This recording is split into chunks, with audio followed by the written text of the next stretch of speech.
how's it going? Laura with Garden Answer. Welcome back to our Monday weekly recap video where I take all of last week's videos and answer questions that you guys had. There are actually several things I want to talk about before we get into the questions. And then at the end of this video, there's more things I want to do. There's a whole bunch of boxes and envelopes sitting right below me, so I want to do a mail time, which I said I was going to be doing at the end of these videos every week, and then I forgot the last couple of weeks. So I've had like some things accumulating and I really want to get them opened. Anyway, so that will be happening after the questions. First thing I wanted to remind you guys is that we will be in Cleveland, Ohio this weekend for the Great Big Home and Garden Show. So Saturday, February 8th, Sunday, February 9th, we'll be doing a presentation, meet and greet. Super excited. I hope to meet a lot of you guys there. Second thing, we will be at the Boise Flower and Garden Show on Saturday, March the 28th. We told you about it in a previous video and said it was tentative. It's no longer tentative. We are planning on being there from 1 to 3 p.m. at the Far West booth. And that one's in like my area. That's kind of like home turf for me. So I'm really excited about that. Third, I did want to just talk really quick about our vegetable and cut flower garden because I think there was a little confusion. And I'm really bad at explaining things sometimes. And when I talked about putting in a cut flower garden, I originally planned on putting it where I've previously grown all my vegetables, and I was going to move vegetable production somewhere else. But I think kind of in translation, a lot of you guys thought I was not going to be doing much vegetable production at all. But the way things are shaping up, we've kind of shifted things around because logistically we're trying to work out like land and where everything's going to go. It looks like vegetables are going to be moved back to their normal spot, and we're going to be growing more somewhere else, plus we're going to be doing a huge cut flower garden. So in the end, vegetable production, cut flower production should both be pretty huge this year, and I'm really excited about it. We just need it to straighten up and stop being cold. And speaking of vegetables, you can now get pepper and tomato seeds from Proven Winners, which you guys know we work with them quite a bit, and I have been able to try out all of these varieties in the past, and I've shared my experience with you, and this is the first time they've ever offered seeds. So they're excited and I'm excited because seeds are obviously a better value if you can start your own seeds and get them going that way. So there's Garden Treasure tomatoes, Garden Gems, and Good Hearted, Good Hearted was one I tried out for the first time last year, and then a pepper called Fire Away Hot and Heavy. So anyway, we'll link to that down below if you want to check it out. We will be putting together a video of planting these too, so be watching for that because I think we're actually filming that today after we get done with this video. And the last thing I want to talk about is actually this weekly recap video and how we've typically been posting it pretty late on a Monday. I think we want to move our schedule around a little bit and post it on a Tuesday morning instead because we have been skipping posting any videos on Tuesdays because of all the work on this recap video the day before. So I think we're just going to flip-flop those days. We'll work on getting the whole recap video done on a Monday, and we will post it Tuesday morning. So we will be skipping a Monday morning posting. So that puts our schedule at like Tuesday through Sunday videos. So let me explain what a Monday is like for us. Like, it's pretty hectic. There's a lot going on, and we're all kind of trying to regroup and start the week. And so we're gathering up comments from all the videos and, you know, making sure that we're answering as many of especially the repeat questions that we see. And then we film the video, and then we actually hand it off to our editor, Ken, who helps Erin with a lot of the editing now so that we can move on to another video project. But it takes a long time to edit this type of video because we like to overlay a lot of footage so that, you know, you're seeing what I'm talking about because they're questions from the video. And anyway, it's a lot of work. And so a lot of times, you know, that editing process is not done until 3, 4, 5 in the day. And then Erin watches it and adds in whatever he wants to, and then I watch it, and they're typically pretty long. So we're, you know, there's that chunk of time, and then it takes the whole like rendering process and uploading process. So typically, I mean, that's why you're seeing it so late in the day. So I think it'll ease our, like, I don't know, our schedule up just a little bit to know that we've got a few extra hours to get it done and get it buttoned up. So anyway, that's what you can expect to see from us going forward. So next Monday you won't see any video, but on Tuesday you will. Okay, first video of the week was new shrubs for 2020, and I just went through some really neat shrubs that I'm excited about, a couple of which I have in the greenhouse ready to go out into the landscape, and a few of which I'm hoping to get my hands on this year. So, Marta asks, can I grow climbing iceberg rose as a bush? There's actually a bush type iceberg. Is it a floribunda? I think it might be a floribunda, and it just stays smaller, like 3 to 4 feet, I think, tall and wide. And I've got some back behind our fireplace area. Some are floribunda and some are climbers.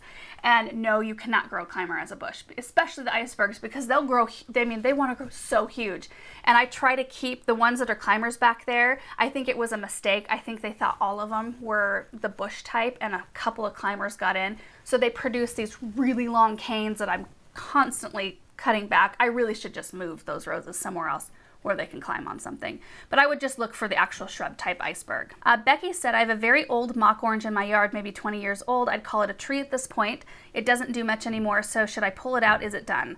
So typically with old shrubs like that, you can do what's called rejuvenation pruning, and you can cut those things all the way back down to the ground, or close if you want to, and let them grow up fresh again, and then it should start producing, or the production of flowers should start again. You might forfeit flowers this year because it's kind of a shock to the shrub, and it is a risk when you do something that severe. But like with some of our old lilacs, I'm planning on taking out some of those really old big trunks because a lot of them have borer damage, and a lot of them are almost rotted at the bottom, like because they were, so thick at the bottom, and leaves and stuff have been collecting in there for I don't know how many years, and so they're starting to compost and like break down inside there, and it's creating a really weak shrub. So some of them I'm going to take those branches out and then cut back everything else and let them flush back fresh, because there's a lot of fresh growth that they usually produce like kind of around the old growth.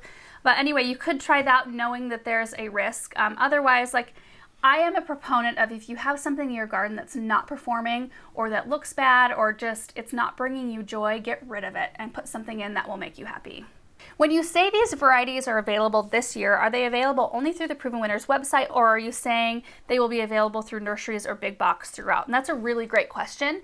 So how it works is Proven Winners is breeding and creating these wonderful new varieties, and then those varieties go to the grower, and it's kind of on the grower to want to purchase these varieties and grow them on, and then they're bought by your local garden center or wherever you're purchasing these plants. So it actually goes through several levels before it reaches, the retail area or the retail arena. So the first year that new plants are available, it can be a little bit hard to find them. The best thing to do is talk with somebody at your local garden center. People would do it all the time when I worked down there. They'd be talking to my mom or myself because they saw a brand new plant in a magazine or on a video kind of like this, and it was something that piqued their interest, so they would talk to us, and that way we could be asking the growers, like, are you getting these in? And that way it's on the grower's mind, and then the person at your local garden center can be like keeping an eye out to order those kind of things. Now, they are available on the Proven Winners website. I will always recommend that you go to your local garden center first, because then you can look at the plants, you can pick out the one you like the best, and Proven Winners really only offers them on their website as a convenience, because they know that sometimes it's really hard to find a source to get some of those new things, and it is more expensive to order through the website, and it's because shipping is such a beast. I mean, it's expensive to ship anything, but think about shipping something live. They want it to arrive really nice to you, so they package things really nicely, and it just costs more money that way. BNV says, I was hoping you could answer a question for me. Two of the shrubs you shared, the Winecraft Gold Smokebush and the Gin Fizz Juniper, are zones 5 through 8. I'm curious why these shrubs are not zone 9. Your summers in Eastern Oregon are hotter, 100 plus degrees, than ours in South Louisiana, mid to upper 90s, but we do have more humidity. It seems logical if these shrubs can survive in your intense heat, they would be able to survive in zone 9's intense heat. And I think that those zone ranges are due more to cold rather than like a heat index zone, which is like two different scales. So if you live in a zone 9, the Gin Fizz or the Smokebush won't probably perform as well because it doesn't get cool enough. Like, these plants need to sleep. They need to hibernate as well, and they need a certain low temperature in order to do that, because both of these, well, the Gin Fizz, but the Smokebush will lose its leaves. It will sleep for a little while, and then it will come back out of its dormancy once it warms up a little bit, and that's a vernalization period is what that's called. It's a certain amount of cold in order for the plant to store up energy to perform the next year. And if the zone is too warm, like it doesn't get cold enough in the winter, then it can hamper that productivity. Samantha said, why did I think Hibiscus and Rosa Sharon are different? Well, they are kind of different. I mean, if you're talking about the big dinner plate type hibiscus, they're like in the same family. Hibiscus, let's see, let me look up. They're like different subspecies. Yeah, so the Rosa Sharon that have the smaller blooms are a Hibiscus syriacus. I don't know if that's how you say it, but they're a woody type shrub that you don't normally cut back. And then your hibiscus with the big blooms are a hibiscus hybrid, and they're more of like a perennial. You cut them back every year and they flush back from the ground, and they have different types of blooms, but they are both in the hibiscus family. Olivia said, walnut tree toxicity. What can you plant under or nearby walnut trees? And that actually, I mentioned that in our blue video, which I'll talk about a little bit later, I mentioned a couple of blue flowering bulbs that you could plant under black walnut and they would do okay. And I think we're gonna put together a video of a bunch of different plants that you can put around black walnut trees and still have success. because Olivia, I do not think you're alone in that. So be watching for that video. Christina said, wondering how do I know which of these plants will be coming to my local garden center?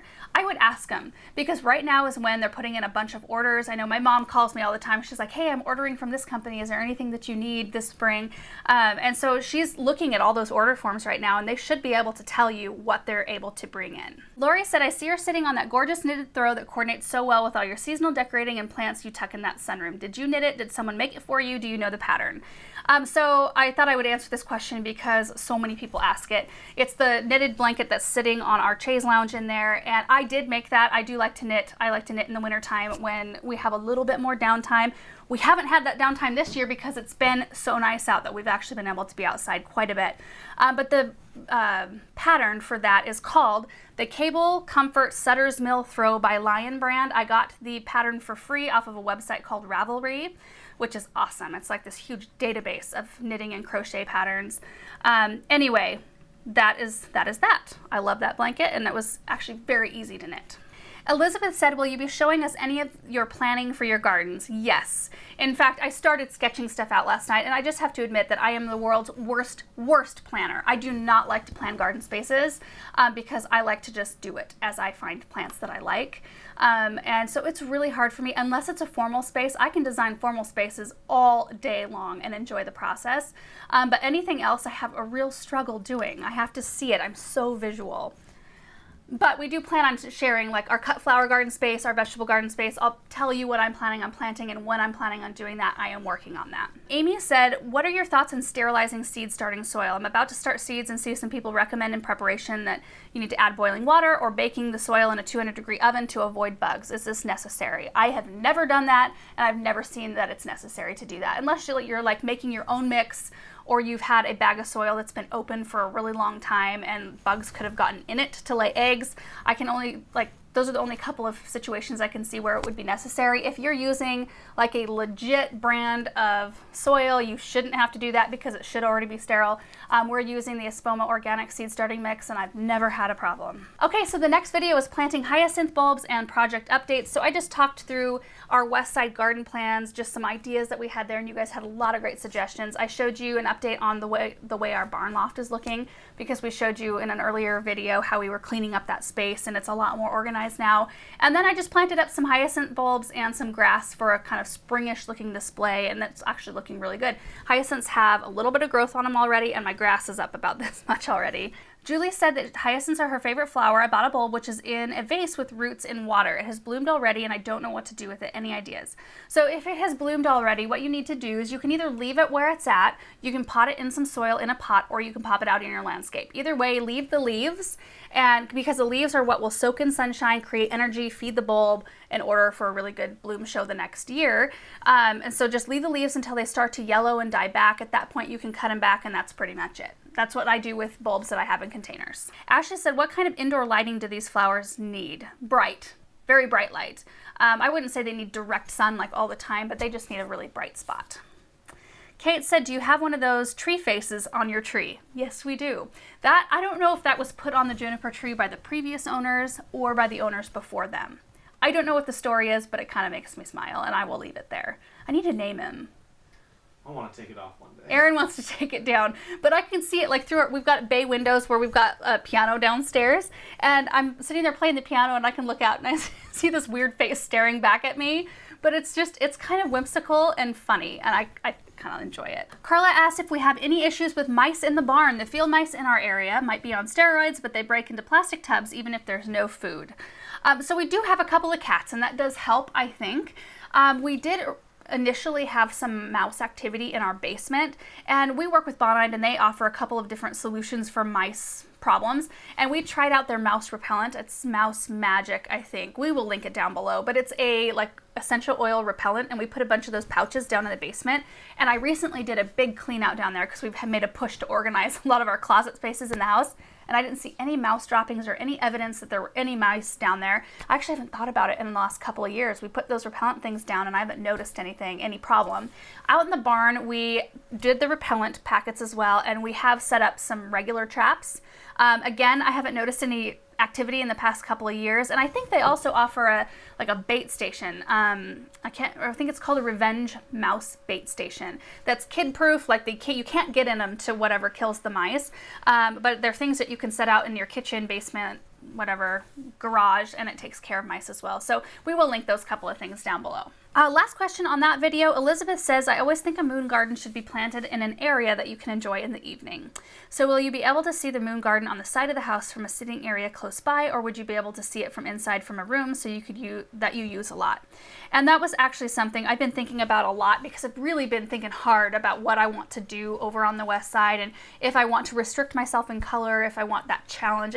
I do think it would be a really neat challenge, and I love a moon garden, but I've also been like looking around the garden for other areas that might be maybe better suited to have a moon garden. It doesn't need to be a big moon garden space, like all its own. It could just be like one big chunk of a flower bed that we see from a room like our great room where we're at the most. So the moon garden might shift to a different area in our garden, and that's why I never try to be like, this is where we're going to do this and this is where we're going to do that. Like, definitely, because we like to change things around a lot before we actually settle on where it's going to go. So that was a really good thought, though. The next video was where I created an arrangement from grocery store flowers and a few cuttings for my garden for my parents, who help out a lot with Benjamin, and we took the arrangement out, and it's something I just really like to do. I like to mess with flowers, and that's why I'm growing so many myself this year, so that I can go out and pick my own and then hopefully give a lot of flowers away.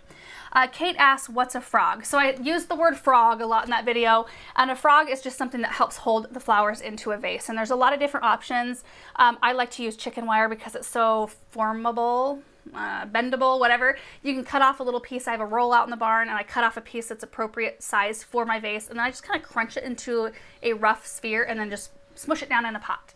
Then I put the water in, and then I can just feed the stems through that chicken wire, and it holds everything in place, and it's something you can reuse as well. So I can actually just leave the frog in that specific vase and yeah, use it from there on out, as opposed to using like Oasis, the wet floral foam, which I have used before, and I would probably continue to use it on a very small scale in really shallow bowls. I've got a couple of footed vases that have really shallow reservoirs, and in that case I'll use just the tiniest bit of floral foam and tape it in so that I can create an arrangement. I haven't figured out a way to do a frog in that kind of vase. I need to do more research. I'm sure there's a better way.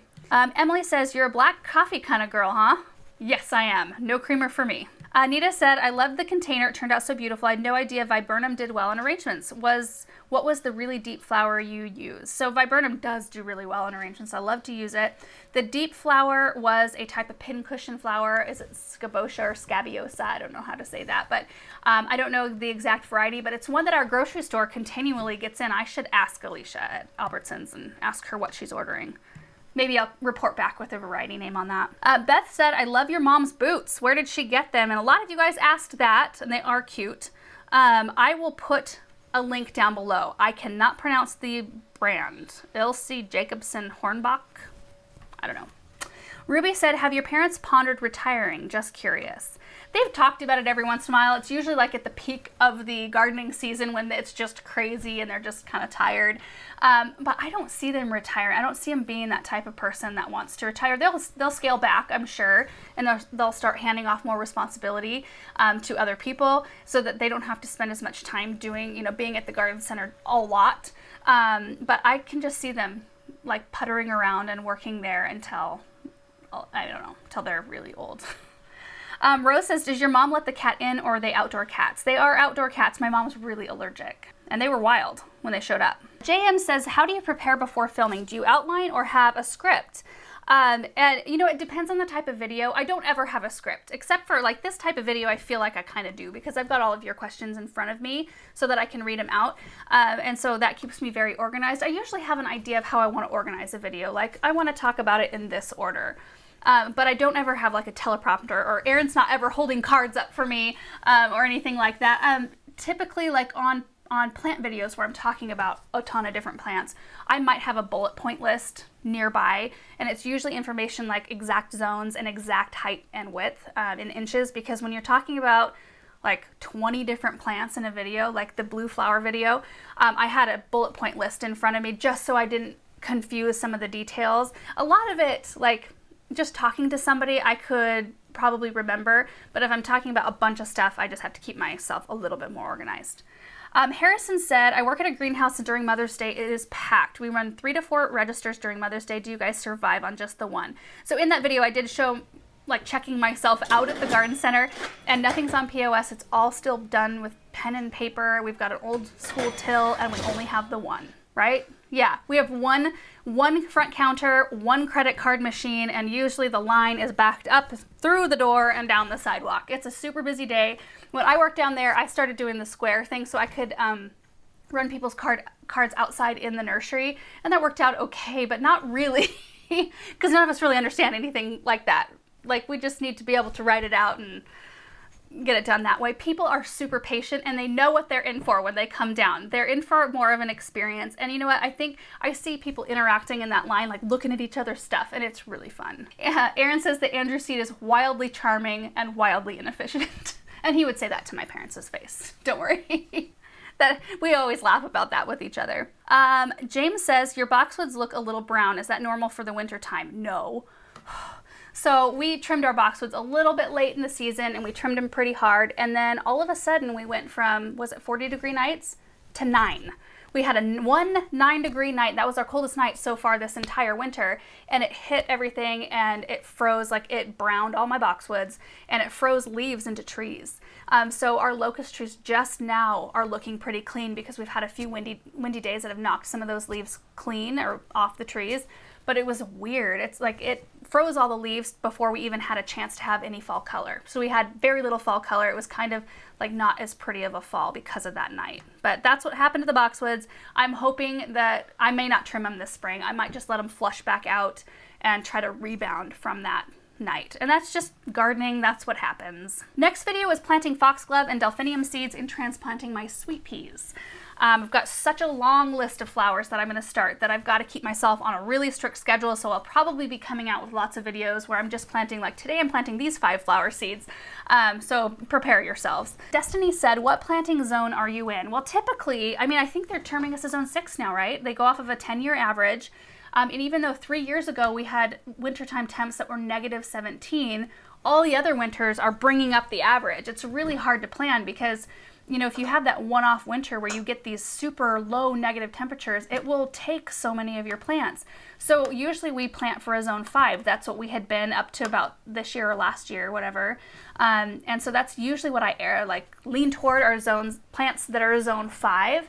But like this winter's been a zone 7. We had that one 9-degree night, and that's the coldest it's been, which I'm not complaining. Like, if we could have a zone 7 winter every year, I would just love it. Caitlin said, how long do you leave the grow lights on for your seedlings? I have these on a timer for 15 hours every day. I've got succulents under there and seeds. Everything tends to do really well with the 15-hour time limit schedule. Emma said, what is the green plastic basin called that keeps all the spilled dirt contained for a waste-free and easy cleanup after filling the pots and trays? I will try to find it online and link it for you. I don't remember what it's called. I bought it at my parents' garden center, and it is immensely helpful.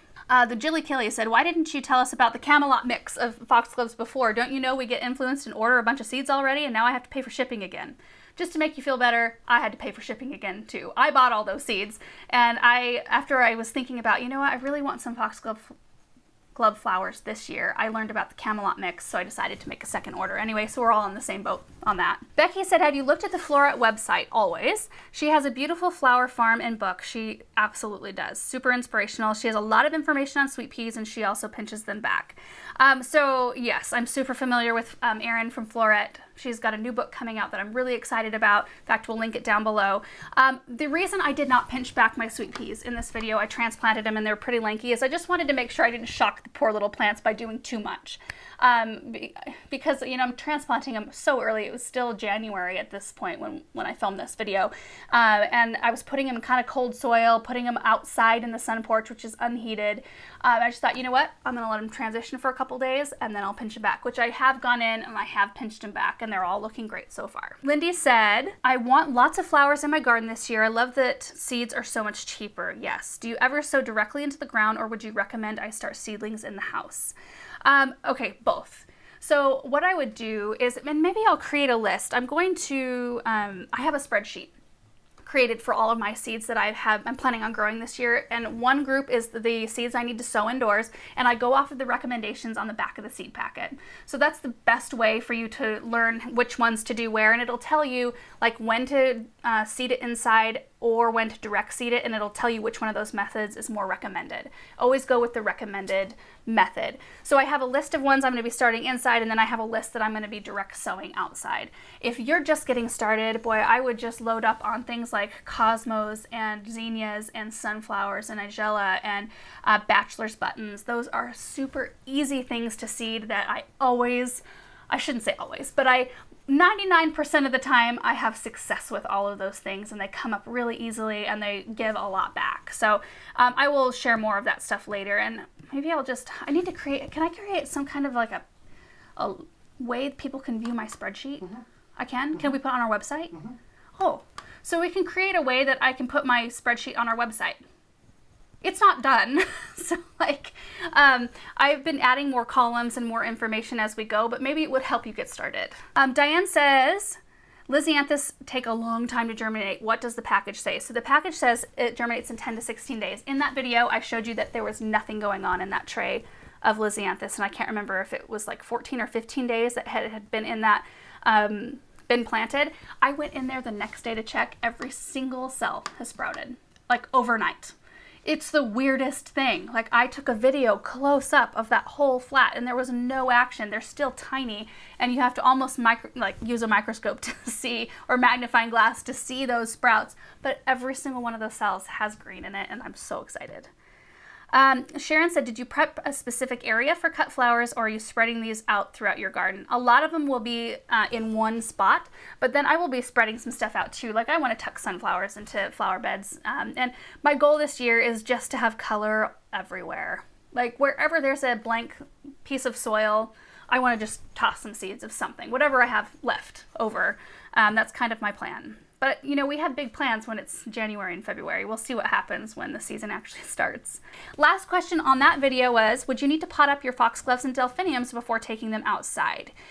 Yeah, so I'll let them grow up a little bit, and then it actually recommends that you pot them up and put them in a cooler spot to grow them on for the next 6 to 8 weeks until you're ready to plant them out, which is perfect. So I can grow them on in this room right here. I've got some foxglove right to my left, and I've got delphiniums and foxgloves right to my right. And so once those get up to a certain size, I'll probably just let them get, the first few sets of leaves. Then I'll pot them up and put them out in our cold frame because it says it wants to be like 50 degrees-ish where they want to grow on, which is about perfect because that's about what it's staying out there even when it's cooler out. Last video was 20 plus plants with blue flowers. And in that video, I just wanted to share some of those plants that bloom blue that I personally grown myself. Actually, I think 18 out of the 20 I shared, I have personally grown myself, so I can vouch for their blueness. And I do think that the way we view flowers and the color, it's a little bit in the eye of the beholder. I can look at lighter colored blues are easy for me.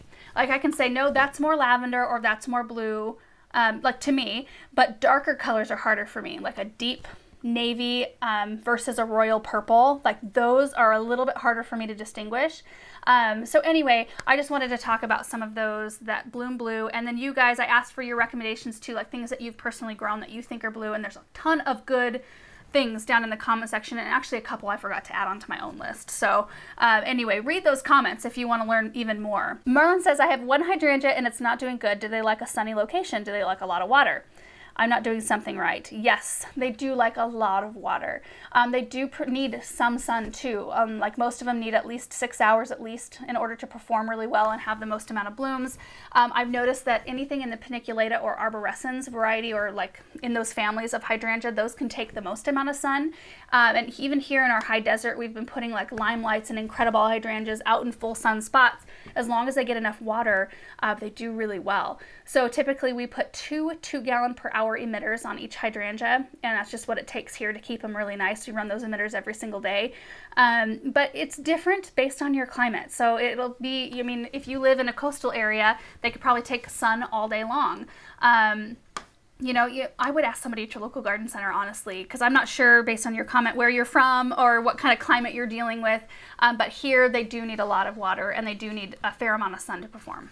Broken Butterfly said, you mentioned that the Plumago is widely used where you're located, which sounds strange because the Plumago is not frost tolerant and often dies back in the winters, and you do get cold winters. Can you please elaborate? So the Plumago, which I think there's multiple different types. This one is a zone 5 through 9, I think. Hold on. It's Plumago ceratostigma is the one we grow. Hardy Plumago, zone 5 through 9. And that's why it doesn't die off here, because it's a lower growing type. I think there's Plumagos that get a lot bigger, and this one just happens to fit within our cold growing zone. Lisa said, could you do a video on ornamental grasses like this? It's so helpful to have everything in one video like this. Yes, Erin and I were just talking about how it's actually really fun to talk through some of these plants that I have especially personal experience with. And so I think putting together like an ornamental grass video, and maybe like plants that bloom white and plants that do really well in the shade. We've been just talking about putting together more of those types of things, and you guys have given us a lot of different good suggestions. So we'll start working on some of those. And that was the next comment too. Will you be doing more of videos like this with more colors? Hopefully, yes. Writing in Neon said, are the Amsonia and Delphinium you mentioned a proven winner's variety? The Amsonia Stormcloud is, the Delphinium is not. Melanie said, I'm obsessed with blue flowers. Don't you have blue Polemonium as well? Do you recommend them? Which is a Jacob's Ladder. I do have Jacob's Ladder, and it does bloom blue. And see, I forget some of the things that are in my own garden. I planted 5 of them 2 springs ago in our kitchen flower bed. That's a great plant. Jackson Lee said, is it just the camera angle or did your Eugenia topiary fall over? 2 things with this video. If you look in the background, I don't even want to point it out, but on the floor, there are a ton of fern leaves. Like, you would think that I could get a vacuum or a broom out before I film a video. I didn't even notice. Like, the floor was a total wreck. And I didn't notice until I was watching the video back to make sure, like, that I didn't miss anything or whatever. And then I didn't even notice when I was watching it back that the Eugenia topiary had fallen over. I noticed later on when I went to go water in there. I'm like, oh, this is knocked down. I wonder when this happened. Well, apparently it was before we filmed that video. So it was, like, kind of tipped. It had to have been one of the cats that accidentally, like, brushed it as they were walking by, and then all the fern leaves on the floor. Katie said, how do you remember everything about each plant? Do you have a cheat sheet we can't see? Maybe Erin is holding up signs behind the camera. And I did address that a little bit earlier on, but I was actually in that room all by myself filming that video. I did my seed haul the same way. I just set up a camera. Erin helps me set up the camera, and I usually pop a shade up so that there's not like too much sun coming in right on my face. And then I just sat there and chatted with you guys about those plants. So Erin wasn't anywhere near me. I did have a little bullet point list in front of me that you guys, I think it was on the table. I don't know that it was anywhere you could see it. I'd have to watch back, but I just had like zone information and size information so I didn't confuse anything. And then last one today is from Shelly. Could you tell us what type of sun and soil the delphiniums need? So my delphiniums, as long as they get a block of like 6 to 8 hours of sun, whether it's morning or afternoon, it doesn't matter. Mine do really well. I have consistent water running to mine, and I have like fairly average soil. There's some areas that are heavier. I would say mine is on the clay side of average. Wouldn't you say? Like, it's not horrible. Our last garden was way bad. Like, it was like hold a form, like I could make a pot out of that soil. The soil here is a little bit more crumbly. So I think that delphiniums prefer like an area where they stay moist but well drained. They don't want to sit in water and a fair amount of sun. All right, guys, so I realize how long this video probably has gotten. I have a really hard time paring down questions because I want to answer everybody's question, but that would be an enormously long video. So I think what we're going to do is actually do 2 videos this week. So we'll put this one up today, and then tomorrow you'll see just the mail time video. That's what we'll put up tomorrow. That way this one's not so darn long. Anyway, thank you guys so much for all your questions this week, and I hope you are having a great start to your week. We'll see you in the next one. Bye.